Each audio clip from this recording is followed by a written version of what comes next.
Assalamualaikum Sobat Football United. Jadi Michael Carrick ini di salah satu pembahasan ya oleh mantan pemain Premier League Troy Deeney ini mengatakan bahwa ini dari CBS Golazo, dia menyebutkan hal yang mungkin menurut gua juga menjadi beberapa pendapat dari fans Manchester United, termasuk mungkin dari beberapa Sobat Football United.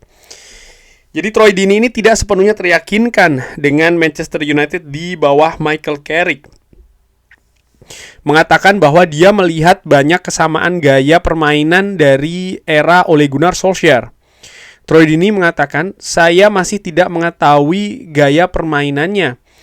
Jadi, apakah mereka ini agresif di depan?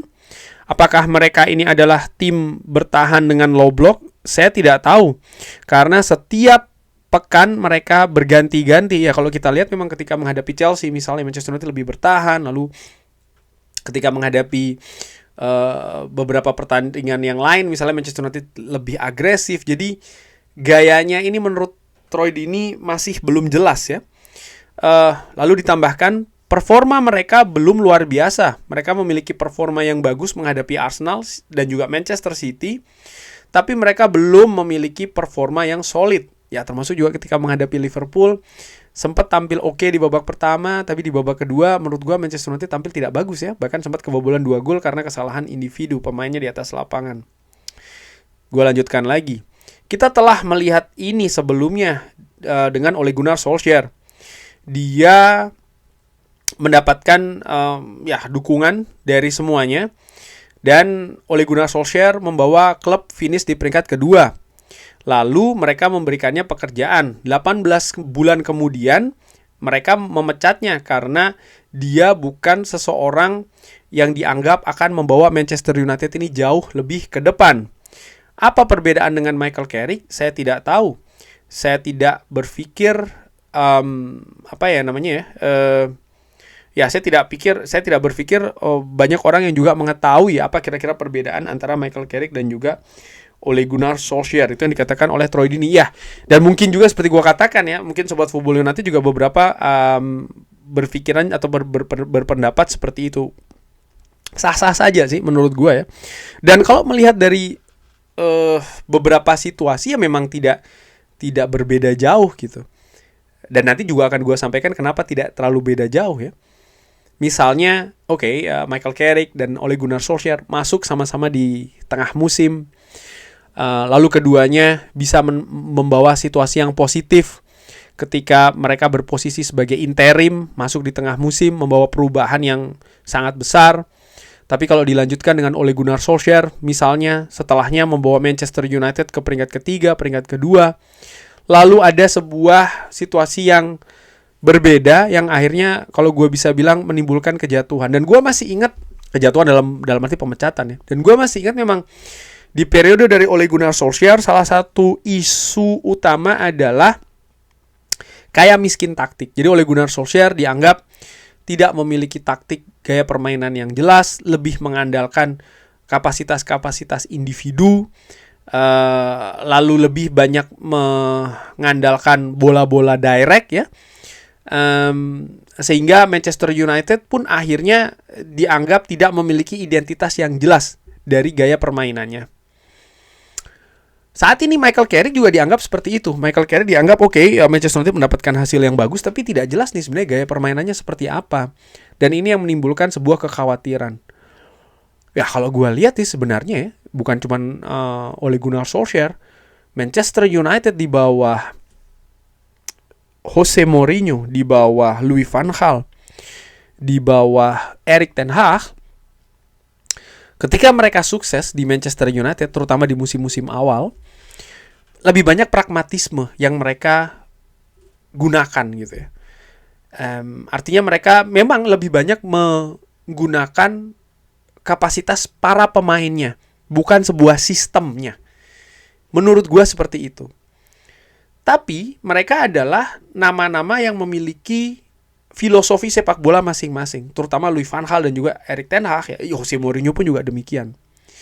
Nah, yang unik adalah ketika, menurut gue sekali lagi ya, ketika mereka berusaha untuk di musim selanjutnya memainkan atau mencoba memainkan sepak bola dengan sistem sesuai dengan filosofi yang mereka pegang, disitulah kejatuhan mulai terjadi. Dan kita tahu setelahnya langkah yang diambil oleh manajemen Manchester United adalah pemecatan. Dan itu sebenarnya yang gue sayangkan. Kenapa?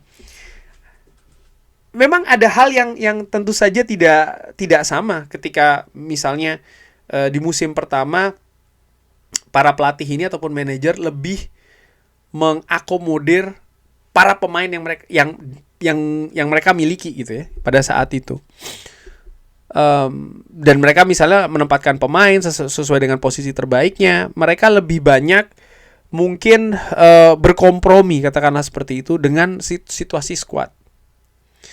Nah, tapi mereka didatangkan di Manchester United ya karena filosofi bermainannya. Seperti kayak Erik ten Hag, apa yang ditunjukkan di Ajax misalnya, Louis van Gaal pun juga demikian di beberapa klub sebelumnya, termasuk juga Jose Mourinho. Dan ketika mereka berusaha untuk menerapkan hal itu, sering sekali mereka menghadapi tembok yang besar. Pemain ternyata tidak cocok gayanya, lalu ingin mendatangkan pemain yang bisa membangun permainan sesuai dengan filosofi nama-nama tersebut, ternyata pemainnya tidak bisa datang, ataupun ketika datang ternyata keadaannya tidak sama. Ada banyak hal sehingga tidak berhasil. Gue ingat betul Erik ten Hag ya, di musim keduanya bahkan, atau musim ketiganya gue lupa, menyebutkan dia tidak bisa memainkan sistem di Ajax di Manchester United.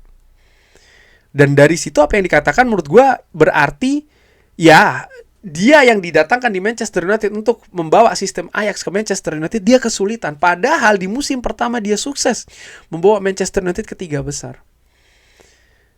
Ruben Amorim pun juga demikian ya kan. Dia kesulitan ketika dia ingin mengimplementasikan sepak bola dengan filosofinya gitu loh.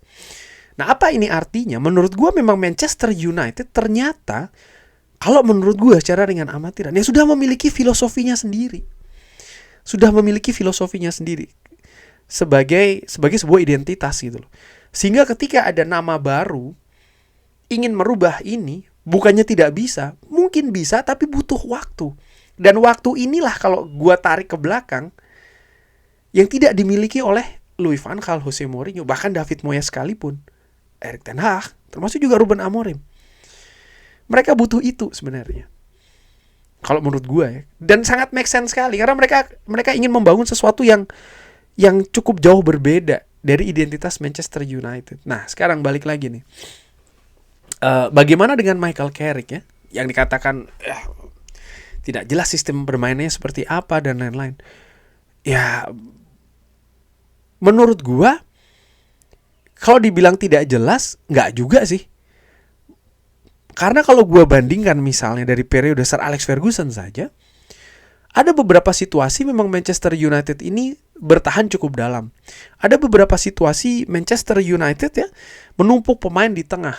Dan ada beberapa situasi Manchester United mendominasi dengan banyak peluang yang pada saat itu memang lebih sistem sepak bola secara keseluruhan, bukan cuma di Manchester United, lebih mengandalkan sisi sayap. Dan ini agak berbeda dengan keadaan saat ini. Misalnya sepak bola juga berevolusi. Tapi maksud gue, memang tidak bisa ada sebuah pakem gitu loh.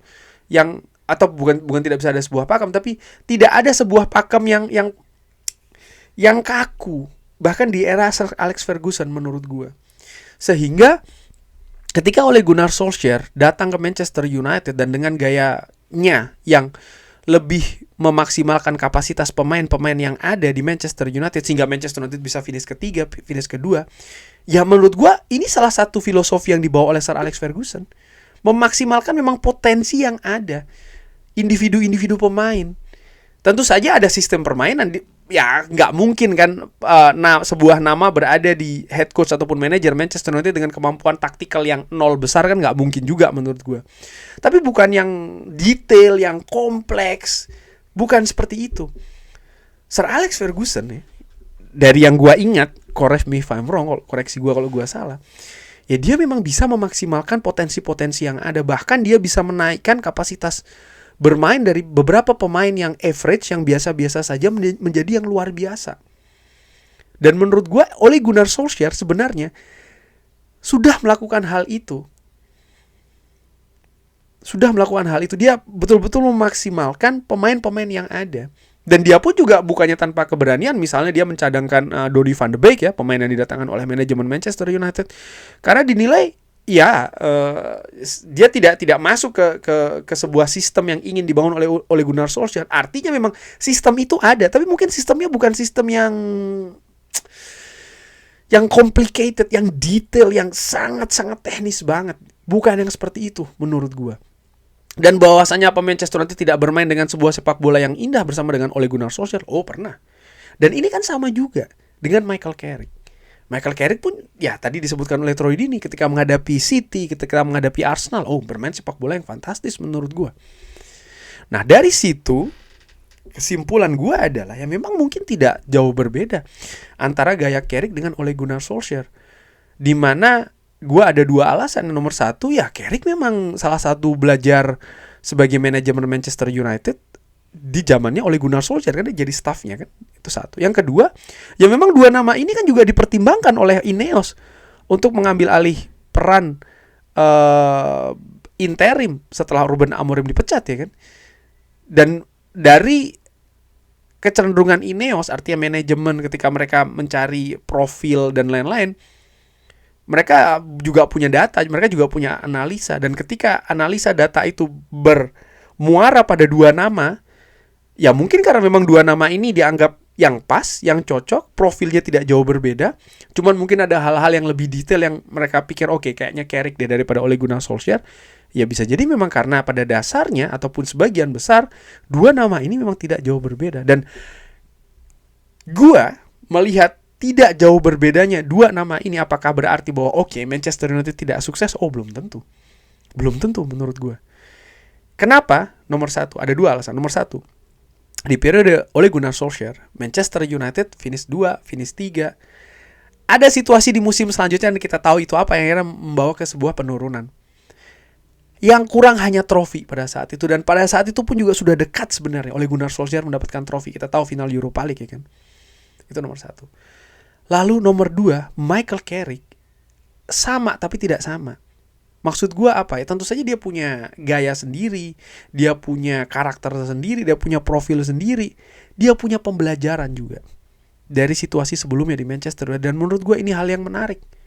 Di samping faktor nomor 3, ya manajemen yang diajak bekerja sama, orang-orang yang membantu, yang mensupport Michael Carrick berbeda dengan yang Ole Gunnar Solskjaer miliki. Jadi ini membuat sebuah optimisme dari gue secara ringan amatiran terhadap Michael Carrick di Manchester United selanjutnya kalau dia yang ditunjuk sebagai permanen manager. Bagaimana menurut Sobat Football United? Seperti biasa silakan drop di kolom komen. Terima kasih sudah menyaksikan. Jangan lupa like, sholat, dan juga subscribe. Wassalamualaikum warahmatullahi wabarakatuh. Thank you.